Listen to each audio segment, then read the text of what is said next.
प्रेम से बोली छठी माता की जय, सूर्य भगवान की जय। तो गुरु भाई बहना, मैं एक छठ व्रत की कथा सुनाने जा रही हूँ। इस कथा को पूरा सुनिए और रहस्य जानिए।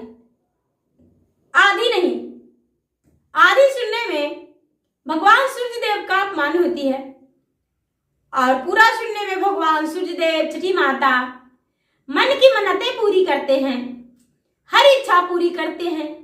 जिनका संतान नहीं है उनका संतान देते हैं, जिनका पुत्र नहीं है उनका पुत्र देते हैं, जिनका धन नहीं है उनका धन देते हैं, हर सुख शांति देते हैं। तो चलिए कथा की ओर चलते हैं। गुरु भाई बहना, एक राजा थे और उनकी 6 रानी थी। लेकिन गुरु भाई बहना, राजा साहब का एक भी संतान नहीं था, एक भी संतान नहीं था। राजा साहब निसंतान थे। राजा साहब को कोई देखना भी पसंद नहीं करते थे। गुरु भाई बहना, राजा साहब को सब कोई कहते थे कि राजा कुकर्मी राजा है। ये राजा जो है, राजा कोई पुण्य नहीं करते हैं और ना ही कोई व्रत करते हैं। गुरु भाई बहना, राजा की जो छोटी पहले से 6 रानी थी, कोई पूजा पाठ नहीं करती थी, कोई व्रत नहीं करती थी और अपने घर में बड़ी मलिनता के साथ रहती थी। दासियों से भोजन बनवाना, दासियों से पूजा पाठ करवाना, खुद से कुछ नहीं करती थी। राजा साहब को प्रजा बोले, राजा साहब आपका तो पहले से 6 रानी है, लेकिन आप एक विवाह और कीजिए, हो सकता है आपका पुत्र हो जाए। गुरु भाई बहना, जब ऐसा बात लोग बोले तो राजा चिंतित होकर कहने लगे कि नहीं, मैं तो 6 विवाह कर चुका हूं, लेकिन मुझे पुत्र नहीं हुआ और अब 7वां में क्या हो जाएगा क्या पता। गुरु भाई बहना, जब सारे लोग जिद करने लगे तो राजा करने को लिए शादी तैयार हो गए, शादी करने को लिए तैयार हो गए और बोले कि तो ठीक है, हम विवाह करने को लिए तैयार हैं। और 7वां विवाह राजा साहब कर लिए। जब 7वां विवाह कर लिए और 7वीं रानी आई, वो भी एक राजा की पुत्री थी और भगवान सूर्य देव का परम भक्त थी। सूर्य देव का प्रतिदिन चरण धोती थी, उनका चरण धोकर अपने घर में पूरा छिड़काव करती थी और चरण धोकर अपना शरीर पे छिड़काव करती थी। जब विवाह हुआ और राजा की पत्नी बनकर आई तो घर में देखती है कि प्रतिदिन नहीं झाड़ू लगता और नहीं तो लीपा पोती होता है, नहीं धुआता है घर जल्दी। बड़े मलिनता के साथ सब रहते हैं। अपने पति से बोली, 7वीं रानी, राजा साहब आप यदि मेरी बात मानने को लिए तैयार हो जाए तो क्या आपसे कुछ हम प्रश्न कर सकते हैं? राजा बोले, हाँ रानी साहब। रानी बोली, द्वार पे सूर्यदेव का मंदिर बना दीजिए। बोले कि नदी का आधार था उस सब जगह पे और इसी आधार पे एक सूर्यदेव का मंदिर बना दीजिए। घर तो मेरा नजदीक है, हम प्रतिदिन सूर्य भगवान का पूजा करेंगे। राजा साहब बोले, ठीक है, अति सुंदर। अनुसार राजा मंदिर बनवाने का तैयारी कर दिए और मंदिर बनने लगा।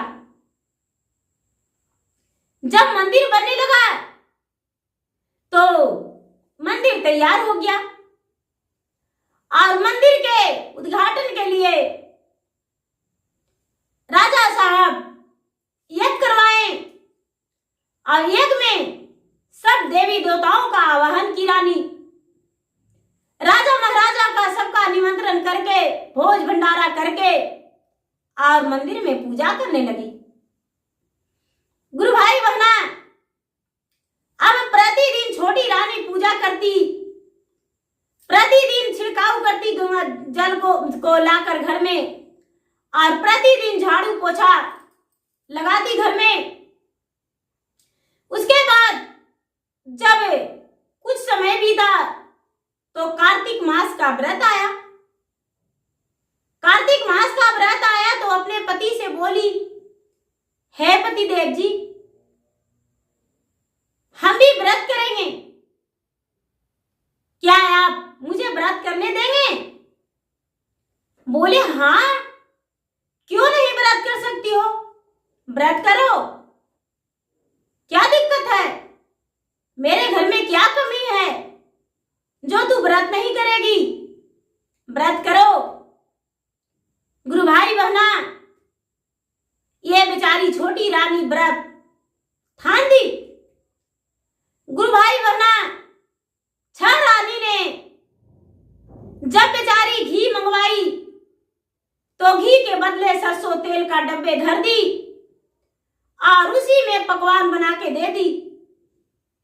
गुरु भाई बहना, जब ये बेचारी चक्की धोकर गेहूं पीसी तो क्या की कि झूठा सकरी वाला इसका आटा धर दी और इसका जो पीसा हुआ था वो हटाकर रख दी। गुरु भाई बहना, फल फलहरियां जो था छह सौतन ने क्या किया कि झूठा कर दी और ये बेचारी अनजान में वही चीज से अर्घ दे दी। राजा साहब रानी दोनों गंगा जी के घाट पर जाकर और अर्घ दिए। छह सौतन भी जो थी जो साथ में गई, लेकिन दिखावे के लिए गई थी, मन से नहीं। गुरु भाई बहना, जब वहां अर्घ दी तो भगवान इसका अर्घ स्वीकार लिए। ये नहीं कि सौतन ने झूठा कर दी थी तो अर्घ स्वीकारे नहीं, भगवान अर्घ स्वीकार लिए। गुरु भाई बहना, कुछ ही दिन बाद पता चला कि छोटी रानी गर्भवती है और जब गर्भवती का सुनी ये छह रानी तो कभी सीढ़ी पे तेल गिराती, कभी आंगन में तेल गिरा देती, कभी तो उसे जमाल घोट पिला देती, कभी कुछ खिला देती। लेकिन माता छठी षष्ठी माता इसका बच्चा का रक्षा कर रहे थे। इसका पेट में जो बच्चा पल रहा था छोटी रानी का, वो बच्चा का कुछ नहीं हुआ और उसका जब वो तेल गिराती तो ये तो गिरती नहीं, सौतन ही छह सौतन में से कोई गिर जाती थी। कोई भी नुकसान पहुंचाने पर इसे कुछ नहीं होता था, उन्हीं लोग का धोखा हुआ करता था। गुरु भाई बहना, एक दिन क्या की कि दरवाजे पे एक गड्ढे खुदवाई रात में रुपये देकर मजदूर से और काचे सूत बिनवा के उसपे एक चटाई काचे सूत का रख दी और बोली, चलो जो गर्भवती रहते हैं वो घूमते हैं, तू घूमती हो नहीं, चलो घूमने। आगे आगे छोटी रानी को कर दिए। पीछे से जो छह सौतन थी वो जाने लगी। गुरु भाई बना, गड्ढा लंबा चौड़ा था, सूत से ढका हुआ। ए बेचारी आगे आगे पार हो गई। अंधेला था, दिखाई नहीं दिया। छओ सौतन ने गड्ढे में गिर गई। अब पूरा चिल्लाने लगी, अरे मुझे बचाओ, मुझे बचाओ। लेकिन गुरु भाई बहना, जो छोटी वाली सौतन थी, बेचारी छोटी रानी, सूर्य देव का भक्त थी, माता छठी तो इसे पार कर दिए। लेकिन 6 रानियां गड्ढे में गिर गई। राजा से कह के छोटी रानी से निकलवाई। आगे मन ही मन सोचती थी कि लगता है ये मुझे बच्चे का मारना, मेरा बच्चे का मारना चाहती है, मुझे मारना चाहती है। सावधान रहने लगी। गुरु भाई बहना, जब 9वां महीना बीता, 9वां महीना बीतने के बाद ए बेचारी एक सुंदर पुत्र का जन्म दिया। और सुंदर पुत्र का जन्म देने पर आंखों पे पट्टी बांध धर दी, इसका चादर धर दी। और 6 रानियां ने मिलकर इसका बच्चे का चुरा लिया और एक मिट्टी का पुतला बनाकर इसके पास धर दी। सुंदर सा पुतला पहले से बना रखी थी और पुतला को धर दी। गुरु भाई बहना, राजा को पता चला कि मेरा घर में आज खुशियां छा गया है, मेरा घर में बच्चे का जन्म हुआ है। राजा साहब हंसते भी हंसते आए। जब राजा साहब हंसते भी हंसते आए तो देखे कि अरे ये तो मिट्टी का पुतला है। उसमें दासी भी जो थी, दाई मिल गई थी 6 रानी के साथ। 6 रानियां ने मिलकर जंगल में बच्चे को पहुंचा दी थी और लौट आई।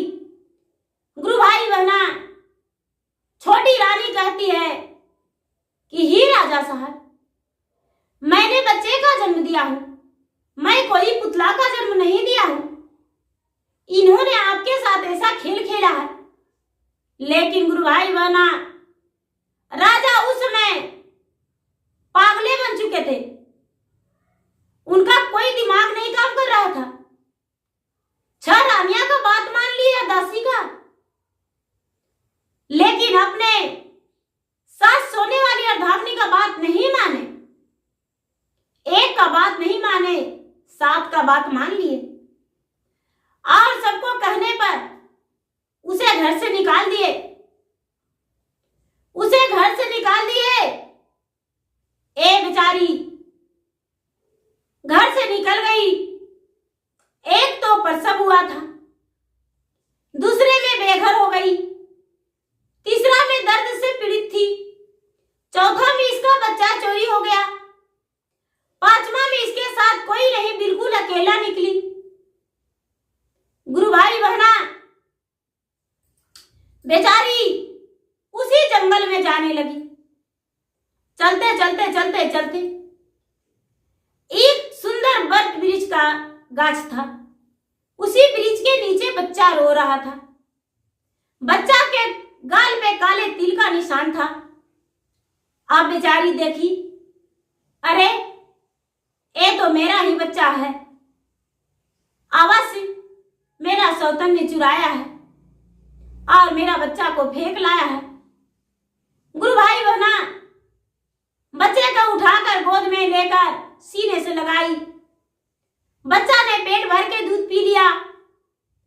अब बेचारी सोचती है कि हम कहां जाएं नवजात शिशु को लेकर। गुरु भाई बहना, बेचारी चुपचाप वहां से चलने लगी। चलते चलते चलते चलते चलते चलते एक ऋषि मुनि का आश्रम था। उसी आश्रम में पहुंची और आश्रम में पहुंचकर ऋषि मुनि के बोली, बाबा मैं दुखी हूं, क्या आप मुझे इस आश्रम में जगह देंगे रहने के लिए? ऋषि मुनि बोले, पुत्री अवश्य रह सकती हो, मेरा धर्म है लोगों का रक्षा करना। गुरु भाई बहना उसी आश्रम में लकड़ी तोड़कर लाती थी और ऋषि मुनि को भोजन बनाती थी और आश्रम में रहने लगी। धीरे धीरे ये बच्चा बड़ा हो गया। अब ऋषि मुनि से कहने लगी, बाबा मैं तो प्रतिदिन भगवान सूर्य देव का पूजा करते थे, फिर भी मुझे कष्ट इतना कैसे हुआ। ऋषि मुनि कहने लगे, पुत्री तू नहीं जानती हो, ये भगवान का लीला है। भगवान ने अपने लीला रचा दिए हैं, कितना तुम सहती हो। अब तुम्हारा दुख दूर हो गया, अब तेरा सुख का समय आ गया है। तू व्रत करो और व्रत करके भगवान का आह्वान करो, तेरा दुख दूर हो जाएगा। बेचारी रानी, उसका जो पुत्र था लकड़ी तोड़कर बाजार में बेचता था और बाजार में बेचकर और उसी से खाता था और 2 पैसे बचाता था। माँ के लिए छठ में सारा सामग्री ले आया और माँ से व्रत करवाया। माँ अर्घ दी और माँ जो थी रानी, बेचारी छोटी रानी, दुखी रानी, भगवान से प्रार्थना करके बोली, हे भगवान, हे सूर्य देव, जितना आप दुखों का पहाड़ मेरे सिर पे तोड़ दिए, सारा दुख का मैंने सहा, लेकिन मेरा पुत्र का कहाँ स्थायी जगह मिलेगा वो आप दिला दीजिए। मेरा पुत्र मेरे साथ बहुत कष्ट झेला। इसका पुकार भगवान सुन लिए और सुनकर प्रचंड होकर कहने लगे, पुत्री तू चिंता मत करो, तेरा पति जो है तुझे बाजे गाजे के साथ अपना घर ले जाएंगे। तूने छठी व्रत किया है और कल ही तेरा पति आएंगे। गुरु भाई बना शाम का अर्घ दी और सवेरे भी अर्घ दी और बेचारी घर आई, प्रेम पूर्वक भोजन की। जब पारण हुआ तो पारण के दिन इसका पति शिकार करने उसी जंगल में पहुंच गए जो कि कभी उसका पति शिकार नहीं करते थे। और उस दिन मन उनका विचलित हो गया कि हम शिकार करने जाएंगे। गुरु भाई बहना जब शिकार करने गए तो राजा सुकुमार थे। शिकार करते करते राजा बेहोश गिर गए उसी वन में। और जब बेहोश गिर गए तो उनका ही पुत्र लकड़ियां तोड़ रहा था। देखा कि एक मुसाफिर गिरा पड़ा है, घोड़ा उसके सामने समीप खड़ा है और वो मुसाफिर बेहोश है, प्यासे। इसका जो पुत्र था 12 वर्ष का हो चुका था। गुरु भाई बहना, ये बेचारा क्या किया कि राजा को अपने गोद में उठाकर ऋषि मुनि के आश्रम में जहां इसको मां रहती थी वहां लिवा लाया और लाकर उस पे जल छिड़काव करके और उसे होश में लाया। ये बालक जब होश में लाया, राजा आंखें खोले तो नजर पड़ा एक बालक पे। सबसे पहले तो राजा के आंखों में आंसू आ गया और बच्चा को मुंह देखते ही रह गए। इतना घने जंगल में तुम कौन हो, इतना नौजुवक? राजा साहब, मैं हूं, बिना पिता के पुत्र हूं, मेरी माँ है यहाँ, बाबा रहते हैं, उसी के साथ हम अपना जीवन गुजर करते हैं। जब भोजन परोसाया, राजा को भोजन परोसाया, बच्चा बोला, राजा साहब आप भोजन कर लीजिए मेरे घर। भोजन करने लगे तो निवाला लिए मुंह में, उनका आंखों का आंसू टपकने लगा। बच्चा पूछता है, हे राजा साहब, ऐसा क्या हुआ जो आप खाना खाते खाते रोने लगे? मैं तो दिन भर लकड़ियां बेच कर लाता हूं,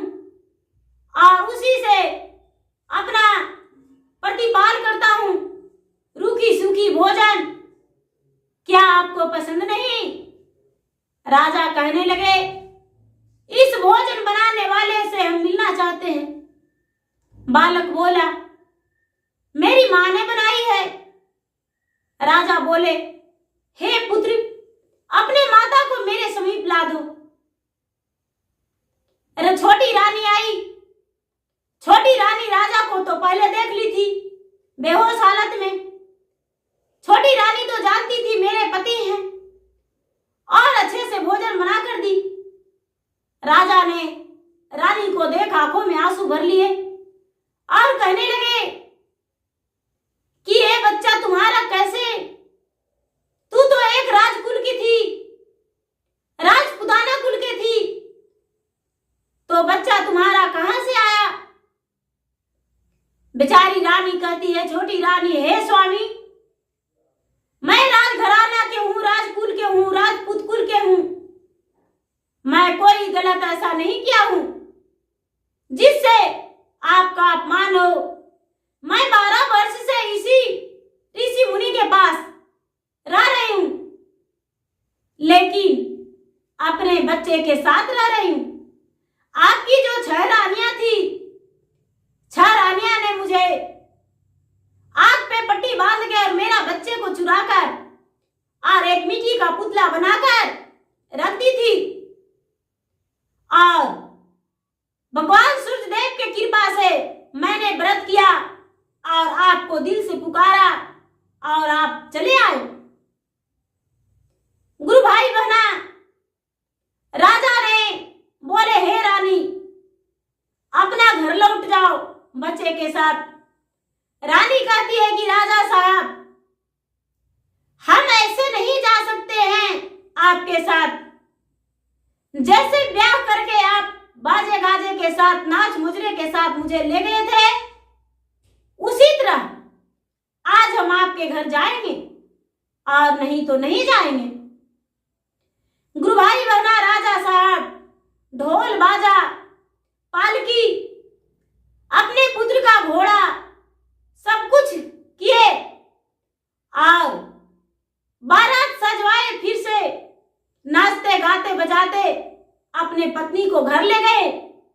और जब अपने पत्नी को घर ले गए तो 6 रानियां जो थी उनका तो जाल निकलने लगा कि अरे, इसका पुत्र तो लगता है मिल गया था और ये भी घर आ गई। गुरु भाई बहना, जब राजा अपने रानी और पुत्र के साथ गए तो दासी से बोले, उसका दाई से बुलाए और पूछे, बताओ किसके कहने से तूने बच्चा मेरा चुराया था और भीगा था?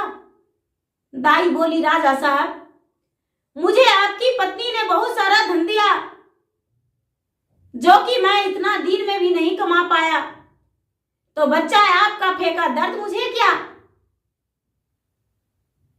गुरु भाई बहना, दासी को, वो दाई को और 6 रानियां को राजा आंख निकलवा के और घर से निकाल दिए। 6 रानी का और दासी का कुछ नहीं किए, सिर्फ आंख निकलवा के और घर से निकाल दिए और अपने पुत्र के साथ, अपने पत्नी के साथ खुश रहने लगे। तो गुरु भाई बहना, कभी भी किसी का बच्चा हो, कभी उसके साथ गलत नहीं करना चाहिए, अत्याचारी नहीं करना चाहिए। माँ का दया होना चाहिए, माँ का निर्दया नहीं। सौतेली माँ अपना माँ क्या, माँ तो माँ होती है। हम लोग माँ दुर्गा का पूजा करते हैं, माँ छठी का पूजा करते हैं, माँ काली का और पार्वती का पूजा करते हैं, लेकिन माँ जो है हम लोग पर दया बरसाते हैं। ये नहीं कि हमें सीधे जीते जी मार देते हैं। तो गुरु भाई बहना, मेरा वीडियो अच्छा लगे तो इसे लाइक कीजिए, शेयर कीजिए, सब्सक्राइब कीजिए। कमेंट बॉक्स में हर हर महादेव, जय छठी मैया, जय सूर्य भगवान आवाज लिखे या अपना दुख भी कमेंट बॉक्स में लिखकर भेज सकते हैं और भगवान से आपके लिए अवश्य दया मांगेंगे, विनती करेंगे। जो कि आपका श्रद्धा भक्ति पूरा हो। और मैं इंस्टाग्राम पे भी हूँ, मैं फेसबुक पे भी हूँ। मेरा फेसबुक पे फॉलो कीजिए, लाइक कीजिए, शेयर कीजिए। धन्यवाद। जय छठी माता, जय सूर्य भगवान।